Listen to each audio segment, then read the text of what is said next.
Hi guys, welcome back to RUE MORGUE TV. Executive Editor Andrea here with Dante of the Dead and Laura Hokstad, our resident tarot reader. But we are not doing tarot today, guys. We are going to talk about a documentary that Laura was recently the subject for called Coven, a documentary about modern witchcraft, finding oneself in witchcraft. What do you think a witch is? Witchcraft helps us to reclaim our own narratives. More or less, I feel like I'm a witch politically and for a feminist reason.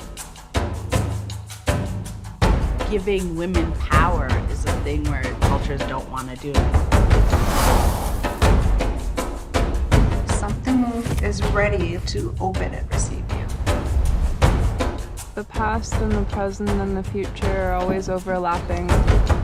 The documentary kind of follows three stories of three modern witches. It explores not only kind of like our ancestry and our history and how we can kind of find magic and witchcraft in that, but it also talks about feminism and kind of reclaiming the word witch in a way that's empowering. So prior to being in the documentary, what was your relationship with witchcraft? I feel like since I was a kid, I was always into spooky things, as most of us involved in horror are. I also started to explore witchcraft. I think what was really the gateway was like the movie The Craft. To the other kids at St. Bernard Academy, they were the girls who didn't belong. Whatever you do, stay away from them. Why? They're witches. But after years of being on the outside, Why'd you lie about me? I don't want to go out with you again. Please, stop begging. It's pathetic. 4 girls are about to discover the dark side. You ever heard of invoking the spirit? Black magic. Seeing those 4 young girls just being very much like kind of taking magic on and being like empowered by it and kind of like taking control. I think that was really enticing. And also just like the friendship there. I mean, it's not the most healthy friendship as the movie goes, but the beginning parts where you just see them kind of like being together, women being together, doing magic, having that kind of power, I think was really exciting and interesting to me as a kid.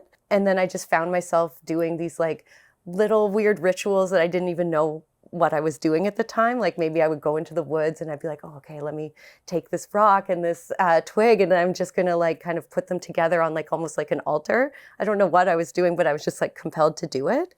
And then it wasn't until later when I started doing research into witchcraft and stuff, I was like, oh, okay, that's, you know, it was kind of just coming through organically. Mm-hmm.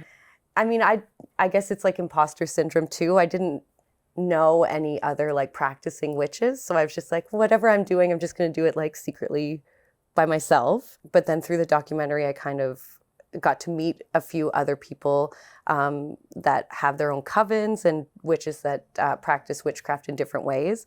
So it was kind of cool to learn how their practice is and kind of see the connections to what I was doing, even though I didn't know.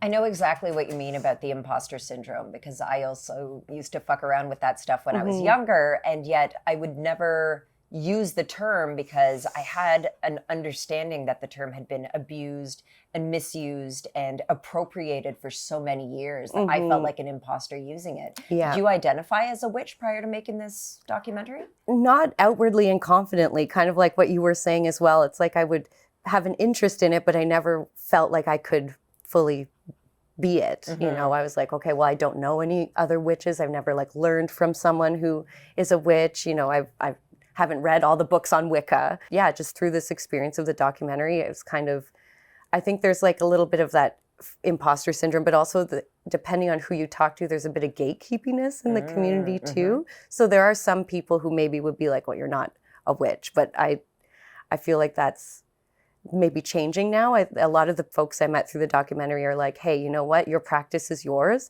And however you do it and however you find that magic is like for you. And that's enough. One of the great things about the documentary, one of the most exciting things was seeing you discover that ancestry and find these threads and chase them back like through history and indeed across the world. Did you really have no idea that these threads existed? Absolutely none. It was like pretty wild. My mom's cousin, who we had never met, the director was like, do you know like where your family's from. And I was like, okay, well, I think we're from Scotland. And she's like, oh, do you think you can kind of figure out where? And so that was the main reason to go talk to Kathleen. But when we got there, she just dropped this huge bombshell where she's like, I guess it was my 7th great grandmother was killed during the Salem witch trial. We all have heard the stories of the Salem witch trials, but I think almost kind of sadly, when you can have that personal connection to it, it kind of like hit home more. I just felt this like connection to Salem prior to that, and then learning that we had that ancestral connection just kind of was just like very validating. Mm-hmm. So with regard to reclaiming the term witch as a political term, how do you feel about the witch aesthetic that's proliferating social media? Does it bug you? I think, like I said, with the whole aesthetic being kind of more in the mainstream now, obviously I don't want to gatekeep, and I think that's great if somebody finds their way to it that way. But also with it being very popular, that means there's a lot of content being created, and maybe some of it might be not as accurate. And I think you just have to be very aware when you're getting your information online, the source, especially if you're starting to explore witchcraft and spirituality. I think even The Craft had a certain depiction of Wicca that I thought this was Wicca. And then in Coven, you actually meet a Wiccan, and I was shocked to discover that it's a pretty organized religion with like a hierarchy and everything. Yeah, exactly. And that was kind of shocking to me because, again, I was kind of thinking it more as like kind of like this communal, like everybody's equal kind of thing.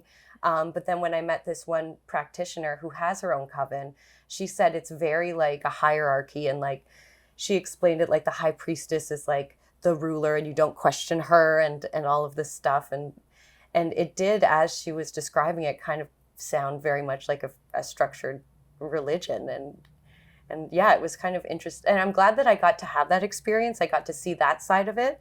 And then I also got to meet another woman named Monica who, the way that she does her practice is a bit more like open and non-judgmental and kind of more everybody's equal. So I thought it was interesting to see that there are both sides to that and kind of like a spectrum in between as well. I was also really interested to hear about the almost initiation ritual of Wicca that would have had you getting down to your skivvies. Yes. Did you do that? No, they asked me if I would, but you know, it's funny because the woman who runs the coven kind of put me on the spot, and she was just like, would you dance naked? And I'm like, if I felt comfortable with the people around me. But no, I didn't do it for that one. Even the ending scene in the movie The Witch, like when you see all those women just like around a fire naked being magical, like I think that's like, it's a very cool like visual and an experience. Oh yeah. When I see that, I want to do it. Yeah, exactly. But with that particular coven, I was kind of like, no. Not so much. Not for me. Yeah. How would you say your relationship to witchcraft and your practice and identifying as a witch has changed since making the documentary and seeing it on the big screen? I think the biggest change would be a level of confidence in referring to myself as a witch. I think that without this experience, I kind of wouldn't have felt as confident saying that. So it was just, you know, a lot of the process of filming it was just very validating, and I think I gained a lot of confidence through the whole experience. So I think that was like the biggest takeaway, was that very seldom do you come upon a time like this when you may wonder who you are after all.